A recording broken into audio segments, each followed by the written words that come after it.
Yeah, it's Madstatic. How you doing? It's almost been a full year since Red Dead Redemption 2 released, and God, I love this game. The gripping story, the memorably mighty and miserable characters, an open world that feels too natural to ever be real, the unmatched immersion. A little while after that, Red Dead Online came out, and God, oh God, the lack of game modes, the lack of things to buy, the only thing not coming out smaller, the prices. Like, look at that shit! But the game just came out with a huge update, adding a huge amount to the game. So I headed back in, tried out some of the new things like bounty hunting, to see if the game had made a turnaround. If Red Dead Waste of Time, as I called it, copyright, had become more than just fine. If it had become better online. Nah, it's still pretty bad.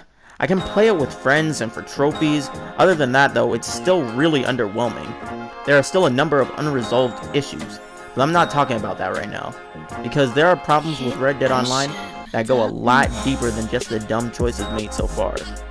And since my last video complaining about Red Dead Online became one of my most viewed, it's only natural that I make a follow-up. First, let me address some things I said in my first video. Back then, I said money wasn't a problem because there was nothing to buy. That is wrong. There are guns to buy, horses, clothes, all that good stuff. But we don't have money, so we're stuck with all the bad stuff. I also never addressed the camp system. Here you can change clothes, cook, craft. It's like a neat little portable house that will always set up as far away from where you spawn as possible. This is also where I found out it costs $90 to put a sheet over my bed. And I haven't even gotten to the first problem. I may love Red Dead 2, but by no means is it a perfect game or even a game without big flaws. The shooting mechanics have come under a lot of fire. By the way, all puns intended. Always. While I personally enjoyed the shooting, it is clear that Rockstar's focus has shifted away from making this part of the gameplay any more than just average. I'm gonna head back into GTA 4 for a second, and this won't be the last time I do. The first Red Dead Redemption, and specifically GTA 4, is where Rockstar's shooting was at its best. Really, go play these games without auto-aim. It feels so smooth and enjoyable. Now, I don't know how the in-depth mechanics of games actually work, but something has changed here. It's hard to describe, but it's a lot slower and tighter, yet somehow erratic at the same time, and I really had a problem with it online. With or without auto-aim, it just feels as if it's always off. It doesn't help that the prices for guns and their upgrades are just... Look at that! Now look at that! That's my wallet! But I'm not sure fixing that would even help. It's just unenjoyable at base. The only reason I didn't notice it before was because it's not as big of a problem in the story mode, where your enemies are just static AI that just kinda stand there. And I don't even know what happened to the cover system. I honestly don't think they tried with this. I really can't find the reasoning for this cover system being so janked up. But, with all that said, I'll move on to the second problem. I went over the shooting specifically in the first section, but the second will cover just about every other aspect of the game. Remember how one of the biggest problems people had with the driving in GTA 4 was how it was too realistic? It seemed like they were trading some of the fun of the game for the immersion. This problem bleeds into every single aspect of Red Dead 2. You're heavier and sluggish, your horse has some weight to its movement. This need for an immersive feeling may have led to some of the design choices in the shooting and cover system. You gotta feed yourself, you gotta feed your horse, you gotta clean yourself, you gotta clean your horse, you gotta clean your gun. The only thing I'm not cleaning is house and poker! You don't have a magic inventory that can hold a zillion different guns. Your horse does. Except, here's the thing about all of this. It's really not a problem in the base game. For what this game is, the survival aspects and realism works and complements the game. Some of my funnest experiences with this game are spending time to do these extra little steps like cooking my food or hunting, unless it's fishing. Fuck fishing.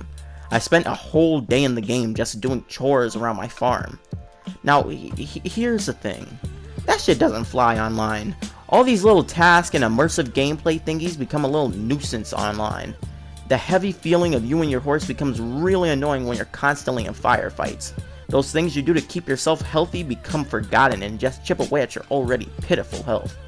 I'm broke and weak and I'm not worried about eating my baked beans. Your inventory? Well, let's be honest, you don't have anything to store anyway. Am I right? Yeah, I am. The problem with this game's online is that it acts as if it's another Rockstar game. This online structure was made for GTA 5 and it works, but this is a drastically different game from anything Rockstar has made before, even the first Red Dead Redemption. It's at this middle point between realistic survival gameplay and dumb GTA fun, and with the regular game it balances out, but with the online you don't get much good out of either side. The best bet they have is to lean on the GTA side, loosen up the control, just exclude some of the needless stuff from the base game.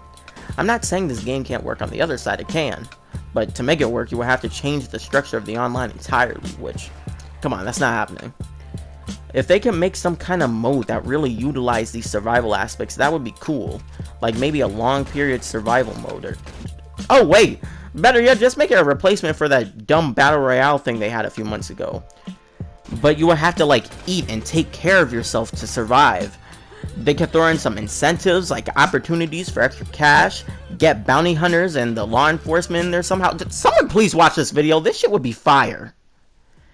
It's crazy to me how the best aspect of the base game can be one of the online mode's biggest problems. The world that the team at Rockstar has made is packed with jaw-dropping views, tucked away secrets, and varied biomes, just begging to be explored. As great as all that is, I couldn't care less online. When I go online, I want to get with friends, get in fights, and get a fat check so I can get that fancy hat I wanted. I'm not exploring. To be fair, they try to give you engaging side activities and things to do, but getting to those and doing those leads into the next big problem. This bitch is too big. There's just too much space between anything interesting to do online. Even if you do find an objective to go towards or you're just sightseeing, it's annoying to get there because your horse is an offspring of Eeyore. It has no energy for reasons I'm not completely sure of. Even then, the big world works against the main point of playing online with people, which is playing online with people. It's just too much space. Not enough common goals to share with others. You only run into people from time to time, which is not enough for Red Dead Online. The game doesn't even show you people on your map. Why? It's not like the other GTA games either. It doesn't have a hotspot like the airport in GTA 4 where everyone goes, or a place like Los Santos in GTA 5 where the whole city is just a damned war zone. It's more like all of Blaine County in that game. You'd think that St. Denis would be like the place to be, but honestly with how clumped together the whole place is, you can barely breathe without getting wanted for something. And since we got no guns or money, no thank you, Valentine is probably the closest thing to a hotspot. But even there, you'll be lucky to run into people. And if you do, it's a fun time. You can get into bar fights and shootouts. One game I like to play has us both trying to tie each other on the roof with a lasso and throw each other off. And that's the thing, this game can be fun, it has the potential to be. But all these different mechanical problems weaving together with the dumb choices made by Rockstar work together to make sure no one is having fun. It's not impossible to get this working, but it's going to take some serious rearranging. This doesn't need to be a grind fest like GTA 5, and I can't see it working as like a dumb fun lobby in GTA 4. But like this game itself, it has to be something new, something completely different. At this point, I can only hope that Rockstar does the right thing and gives us the goddamn undead DLC.